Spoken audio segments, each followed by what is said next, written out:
Au début du printemps de l'année 1897, alors que les brumes froides quittaient lentement les collines du nord de la France, un homme nommé Étienne Morel arriva dans une petite ville que peu de cartes prenaient la peine de mentionner. Le lieu semblait figé dans une époque oubliée, avec ses rues étroites pavées, ses maisons aux volets ternis par les années, et une église dont la cloche résonnait comme un souvenir plutôt qu'un appel. Étienne n'était pas un homme particulièrement aventureux. Il était plutôt du genre discret, méthodique, un ancien employé d'archives qui avait passé la plus grande partie de sa vie entouré de registres poussiéreux et de documents jaunis par le temps. Mais une succession inattendue lui avait donné une somme modeste d'argent, suffisamment pour quitter la ville grise où il avait toujours vécu et recommencer ailleurs. C'est ainsi qu'il entendit parler d'une maison à vendre. Le prix était étonnamment bas, presque absurde. La propriété se trouvait à la lisière de la ville, là où les habitations devenaient rares, et où la forêt semblait lentement reprendre le territoire que les hommes lui avaient autrefois arraché. La maison était grande, plus grande que ce qu'Étienne aurait normalement pu se permettre. Une bâtisse de pierre sombre,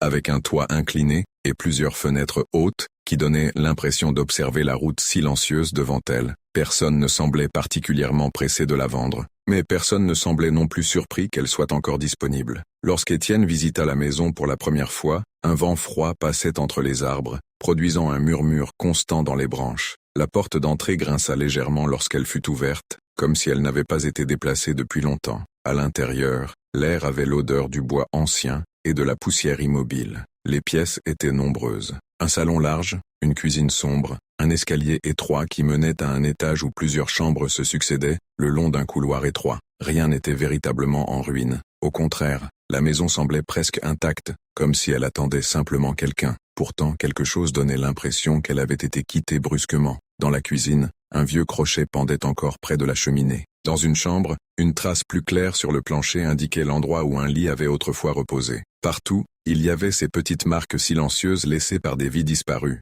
Étienne acheta la maison le lendemain. La transaction se fit rapidement, presque avec empressement, comme si l'agent immobilier était soulagé de conclure l'affaire. Ce ne fut que quelques jours plus tard, alors qu'il s'installait lentement et qu'il commençait à connaître les habitants de la ville, qu'il remarqua une étrange habitude dans leur regard. Chaque fois que la maison était mentionnée, un bref silence apparaissait. Les conversations changeaient de direction. Les visages devenaient plus prudents. Finalement, dans une petite épicerie près de la place centrale, une vieille femme laissa échapper une remarque presque involontaire. Elle évoqua les anciens occupants, puis elle ajouta quelque chose qui resta longtemps dans l'esprit d'Étienne. Personne n'était jamais resté dans cette maison très longtemps. Quelques jours, parfois, une semaine, jamais davantage, et personne ne semblait capable d'expliquer pourquoi. Les journées continuèrent de s'écouler avec une lenteur presque paisible, comme si la maison cherchait à convaincre son nouveau propriétaire que rien d'inhabituel ne s'y produisait. La lumière grise du matin pénétrait par les hautes fenêtres, révélant les particules de poussière qui flottaient lentement dans l'air immobile. Étienne consacrait ses heures à remettre les pièces en ordre, déplaçant de vieux meubles abandonnés et ouvrant les volets que personne n'avait touchés depuis longtemps. Sous la lumière du jour, la maison semblait simplement vieille, mais lorsque la nuit s'installait, quelque chose changeait. La première semaine apporta des phénomènes si discrets qu'ils auraient pu passer pour de simples illusions, des bruits lointains dans les murs, le bois qui travaillait sous le froid nocturne, ou encore le vent qui circulait dans les interstices invisibles de la charpente. Pourtant, certains sons possédaient une régularité troublante. Peu après minuit, presque chaque nuit, un craquement particulier se produisait dans le couloir de l'étage. Ce n'était pas le bruit diffus du bois ancien mais plutôt une pression nette sur une planche précise du plancher. Étienne finit par reconnaître cet endroit sans même avoir besoin de lumière, la troisième planche en sortant de l'escalier, comme si quelqu'un posait le pied exactement au même endroit. La deuxième nuit où il remarqua ce détail, il resta assis sur son lit dans l'obscurité, l'oreille attentive. Le silence de la maison devenait si dense qu'il semblait absorber le moindre son. Puis quelque chose se produisit, un second craquement, un peu plus loin dans le couloir. Étienne se leva lentement, alluma une lampe à huile et ouvrit la porte. La flamme vacillante projeta des ombres irrégulières sur les murs étroits du corridor. Le plancher s'étendait devant lui parfaitement immobile. Aucune présence, aucun mouvement. Pourtant, une sensation étrange s'installa en lui, une impression difficile à formuler, comme si quelqu'un venait tout juste de quitter cet endroit quelques secondes avant qu'il n'apparaisse. Les jours suivants apportèrent d'autres détails. En examinant le couloir à la lumière du matin, Étienne remarqua une fine marque sur le bois du plancher, une trace presque effacée, mais suffisamment visible pour attirer l'attention. Elle commençait près de l'une des chambres et suivait une ligne irrégulière sur plusieurs mètres. comme si quelque chose avait été tiré sur le sol. Cette découverte éveilla une curiosité méthodique en lui. En observant plus attentivement les différentes pièces de la maison, il identifia d'autres indices laissés par les occupants précédents. Une étagère fixée récemment au mur, des clous retirés à la hâte, un verrou neuf installé sur une porte ancienne.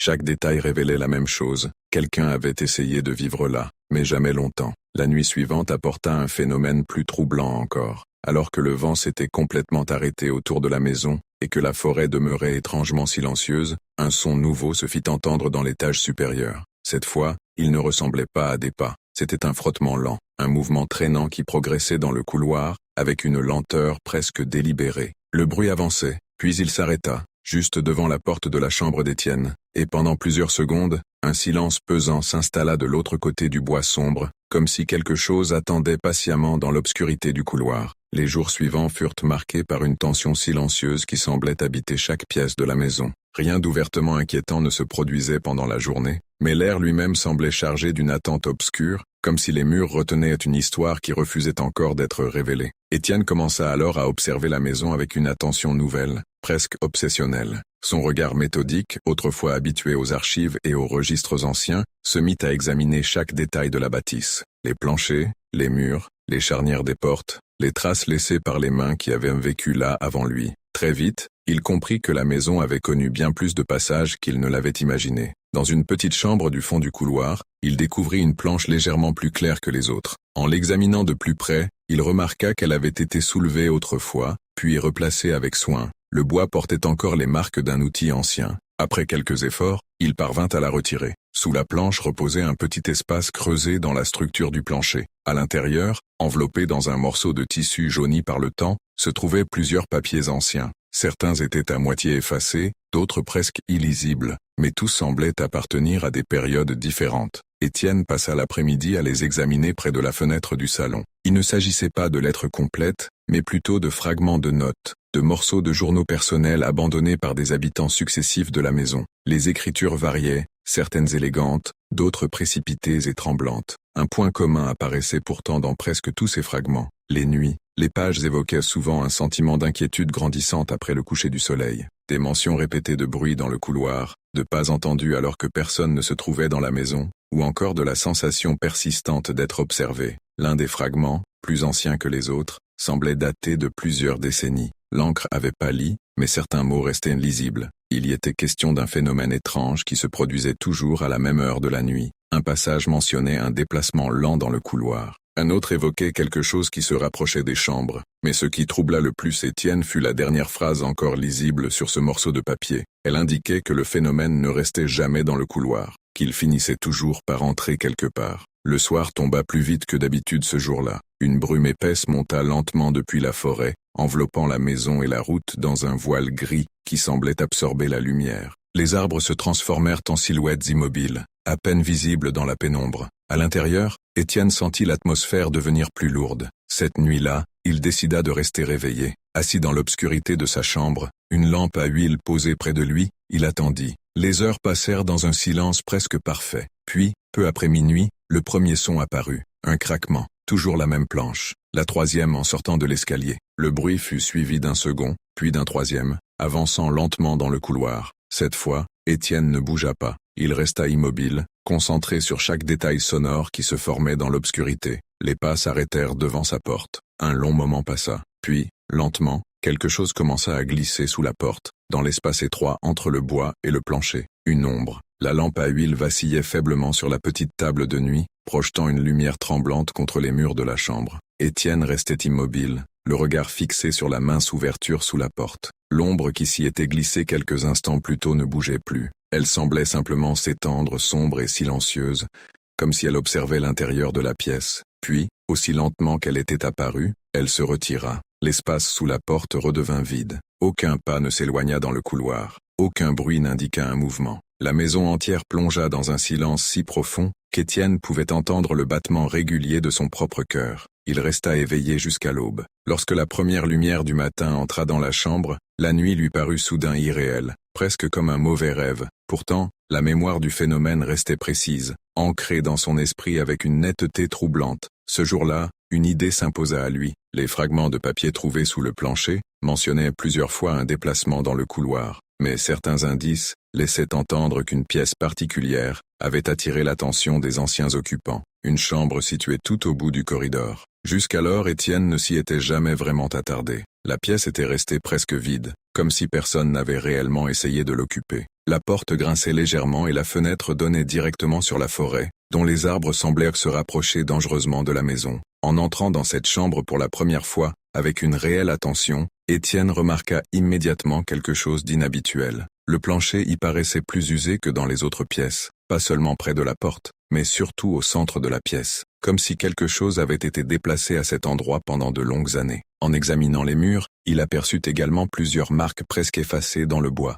des entailles fines, irrégulières, comme celles que laisserait une lame ou un outil métallique. Elles formaient un ensemble désordonné qui ne ressemblait ni à une réparation, ni à un simple accident. Plus troublante encore, la porte de cette chambre possédait un détail que les autres n'avaient pas. Un ancien verrou avait été installé du côté extérieur, pas à l'intérieur, à l'extérieur. Cette découverte fit naître une idée inquiétante. Quelqu'un avait voulu fermer cette chambre et rester dehors. Dans l'après-midi, Étienne continua son inspection méthodique. En déplaçant lentement ses pas sur le plancher, il remarqua que certaines lattes produisaient un son plus creux que les autres, au centre de la pièce, exactement là où le bois semblait le plus usé. En s'agenouillant, il passa la main sur la surface du plancher et sentit une légère irrégularité entre deux planches. La jointure semblait plus large, comme si les lattes avaient été retirées puis replacées à une époque inconnue. Le soir commençait déjà à tomber lorsque cette constatation fut faite. La forêt se couvrait lentement d'ombres épaisses, et la lumière disparaissait derrière les collines. La maison replongeait dans cette atmosphère étrange qui semblait toujours accompagner la nuit. Étienne resta longtemps immobile dans la chambre, le regard posé sur le plancher.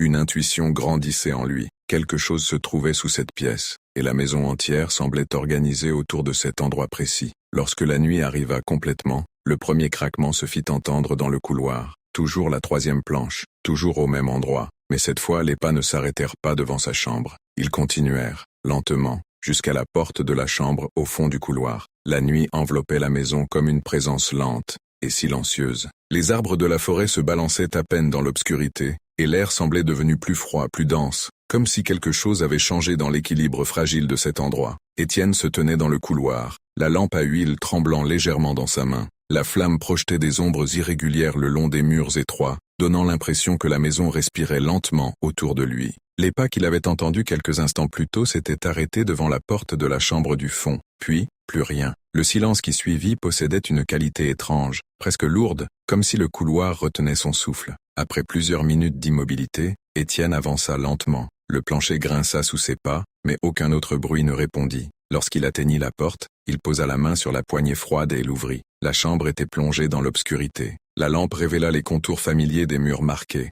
de la fenêtre donnant sur la forêt, et surtout du centre du plancher, où les lattes semblaient avoir été manipulées autrefois. Mais quelque chose avait changé. La poussière qui recouvrait le sol avait été légèrement déplacée, comme si un mouvement avait récemment traversé la pièce. Étienne avança jusqu'au centre du plancher. Son regard se fixa sur l'étroite jointure qu'il avait remarquée plus tôt dans la journée. La lumière vacillante de la lampe accentuait les lignes du bois ancien. Avec une lente détermination, il chercha un outil dans la maison, et revint quelques minutes plus tard, avec un vieux levier trouvé dans le débarras. Les premières planches résistèrent. Le bois avait été replacé avec soin, probablement des années auparavant, mais la structure affaiblie finit par céder. Une latte se souleva, puis une autre. Sous le plancher apparut une ouverture sombre. Un espace étroit descendait dans l'obscurité, formant une sorte de cavité dissimulée dans la structure même de la maison. Une odeur froide s'en échappa immédiatement, une odeur de terre enfermée depuis longtemps. Étienne approcha la lampe. La lumière révéla un espace de pierre grossièrement creusé sous la pièce.